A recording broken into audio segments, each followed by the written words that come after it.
Bonjour, je m'appelle Jeanne Gonfroy et je suis étudiante en Master 2 de sociologie à l'Université de Lille. Et au sein de la FEDE, je réalise actuellement une étude portant sur l'incarcération des personnes présentant des troubles mentaux dans les Hauts-de-France.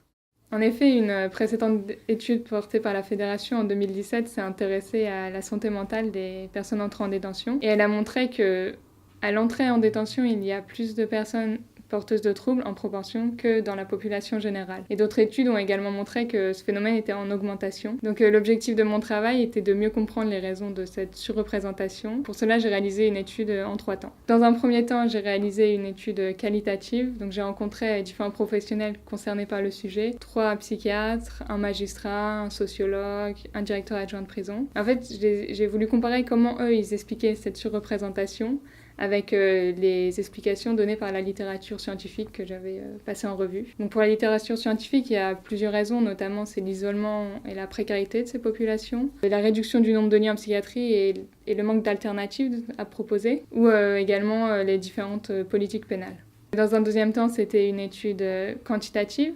Donc j'ai voulu voir si on pouvait créer un indicateur permettant de mesurer du coup le nombre de personnes incarcérées parmi les patients en psychiatrie dans la région. Et donc l'objectif serait de comprendre les causes qui font évoluer ce taux.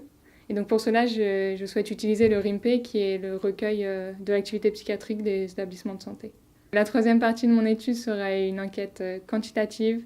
Je vais chercher à calculer le risque d'incarcération en fonction du temps écoulé depuis le premier contact avec un service de psychiatrie pendant la période d'observation. Donc dès que j'ai réussi à faire tout ça, on se retrouve dans une nouvelle vidéo.